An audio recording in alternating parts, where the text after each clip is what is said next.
Yes, indeed, Ken Workington, the most popular man in harness racing, at least here at the Meadowlands, is sitting beside us right now. The new lessee and operator of the Big M as of June 1st, anyhow, Mr. Jeff Gural. The deal finally got done Thursday, a marathon 12-hour bargaining session. There had to be times during this whole process where you said this is just impossible to get done. Yeah, that's exactly right, because they really were insisting that both the Meadowlands and Monmouth get done, and while we had tremendous cooperation from the horsemen at the Meadowlands, matter of fact, Tommy Lucento and Leo McNamara did a phenomenal job. The thoroughbreds have different issues than we had, and it looked like they were maybe never going to get to the finish line. And then, truthfully, at the very end, we had one last issue that I got up to leave. I said, I'm done. And fortunately, they said, no, the governor wants to see you. And I went in to see him, and he's a good negotiator, but we were able to make a deal. And I think I give him a lot of credit. The governor and Craig Domalewski and Jeff Chiesa and his staff did a tremendous job and deserve a lot of credit, because this is really a complicated deal. I don't think people realize that this meeting on Thursday was almost a do-or-die situation. I mean, it was either get a deal or else the tracks were probably going to shut down, right? Yeah, when we walked in there, we were told that the governor had told his people that he wanted a deal in place by the end of the day. When I actually went in to see the governor, he said, Jeff, I got my coat on. I got to meet my wife and kids for dinner. So, are we done? And I said, no. I said, we're not done, but I can't believe we're going to blow it over this last issue. And he's a fun guy, actually. He's a regular guy, the governor. You know what? I heard him on The Fan, on Craig Carton's show in the morning. Actually funny, and knows a lot about sports, too, and I think he likes the Mets. Maybe we can take him to a game one of these nights now that things have worked out. What was that last issue? Can you elaborate what the last sticking point was? It's complicated, but I'd rather not. Okay. Well, the thoroughbred horsemen, from what we read, and bloodhorse.com, Thoroughbred Times, that sort of thing, they're desperate for purse money here in New Jersey, and it almost seems like by wanting to change the simulcast splits and everything else, they were almost willing to submarine harness racing at their expense. How did you work through that issue? Well, I'll tell you, I agreed in order to make this happen, and I hope people appreciate it, but we agreed to give I agreed to give $1.5 million out of our pocket to the thoroughbreds for purses this year, and so as not to insult the standardbred horsemen, I'm giving $1 million out of my pocket to harness purses this year. So I hope all the people who we need to support us, the drivers, the trainers, could appreciate. I don't want to hear about how you can make more money racing at Yonkers and Chester, because I took $1 million out of my pocket to put in the purse account, and that's a lot of money. It's real money, and I gave another $1.5 million to the thoroughbreds, and if I didn't do that, we wouldn't be sitting here talking. So that's $2.5 million that you spent just to get the deal done. Did the meeting get contentious at times between the harness and thoroughbred sources? No, not at all. I have a good relationship. I think it's lucky that Morris Paley is a friend of mine, so he and I could work together. So Morris and I are friendly, and I met for the first time the thoroughbred people. I thought that they were gentlemen, and they have an issue. Look, we all have the same problem in that we're competing with states that have slots money. Our problem is the same as their problem, and I understand it, but it is what it is, and we're not going to change that. So we either have to move on or fight over something that we can't win. Speaking of slots, the consensus is that sooner or later slots will be here in North Jersey, most likely at the Meadowlands. Were you able to get some assurances or anything from the governor indicating that if slots do come here, the Meadowlands and horse racing can be a part of the picture? No. All along they made it clear to me that there were two things that were not on the table, which was a subsidy from Atlantic City and slots. We did get some language that would protect us in case they do decide to bring slots and somebody else, and somebody opened a casino. Obviously, we would be wiped out. So we worked something out along those lines. But I have no way of knowing whether the stars will ultimately align to give us slots. Obviously, it'd be nice. I don't want to lie to anybody out there.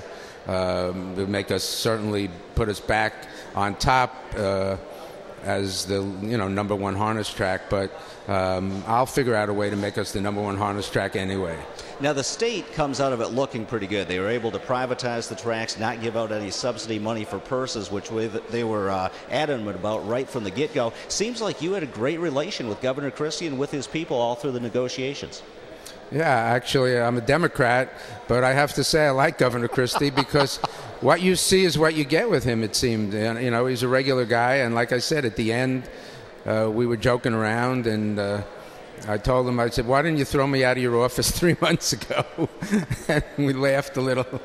But he's actually more, it is what it is. They're laying off policemen, they're laying off teachers, they're laying off firemen. And, subsidizing horse racing is something that, you can make the argument that we have a lot of jobs. We do. And we have green acres and all that. It's a valid argument, but certainly you can make the argument that police and teachers are important. These are tough times, and tough decisions have to be made. And I think the governor really comes out of this looking great, because getting these two tracks in private hands is kind of a miracle. Think about it. If the government had to operate these two tracks this year, they would lose $25 million. And as you know, Atlantic City has been, subsidizing, giving $30 million a year, and they're giving nothing. So it's an amazing turnabout. It's like a $50 million swing. So luckily there are two of us, Morris and I, who happen to love horse racing and are pretty good, successful business people, and hopefully we can figure this out. Now, the press releases say it's an agreement in principle. Are there still some T's to cross and I's to dot? Is there anything that could compromise the deal? I don't think so. I mean, obviously we've got to sign a written agreement, but I think I'm confident.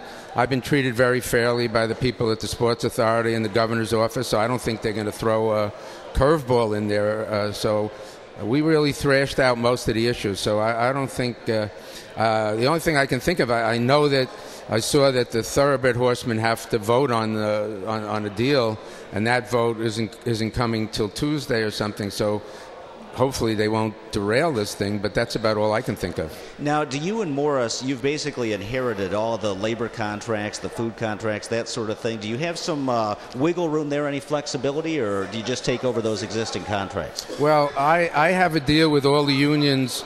We're still a couple of smaller unions to deal with, but so I'm in good shape.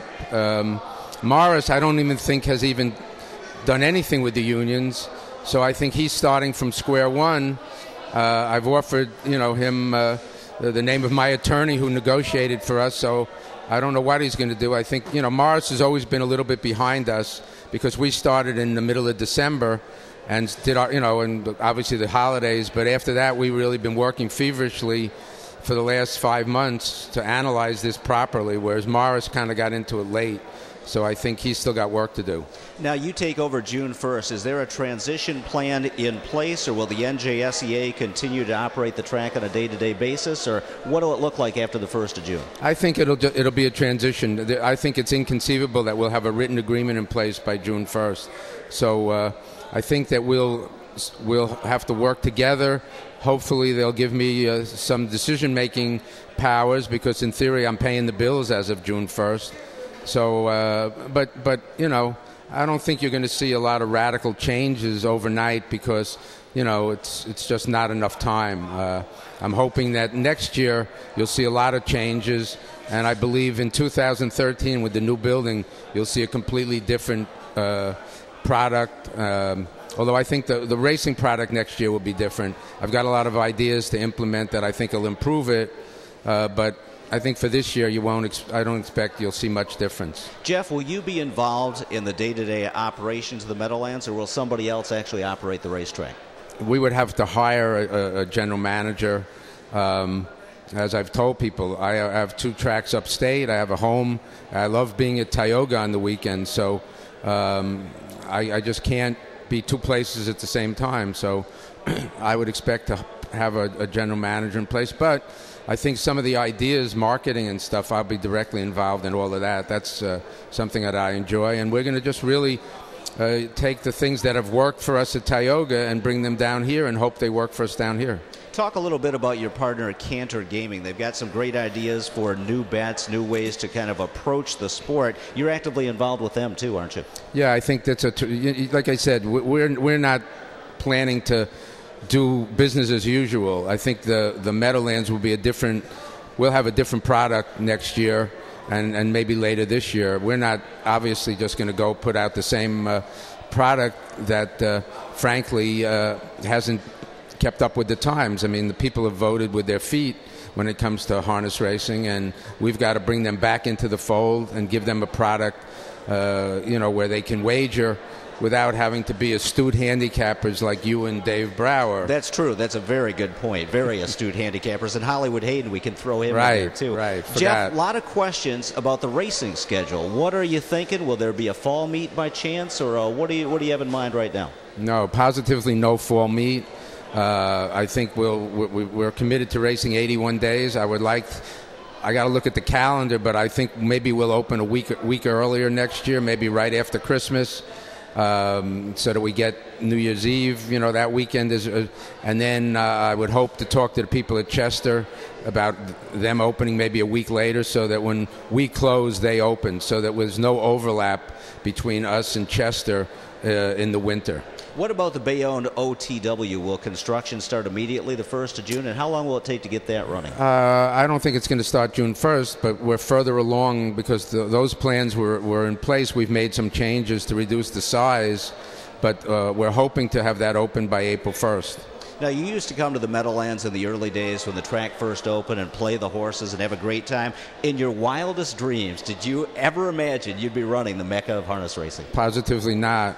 I spoke to Bob Bencal, who's trained horses for me for 40 years, God knows how long, and he said, gee, you've come a long way since we claimed Shady Dale Yankeos at Liberty Bell for $10,000. So, no. Even really, like I've said many times, this is a fluke. I really it was not on my radar screen. I was happy with Tioga and Vernon. It's a lot of fun, and like most everyone, I really thought that the Meadowlands would open again, even though the governor made it clear they weren't. I just thought, like other politicians, they're not going to close the Meadowlands. It's the #1 harness track in the country.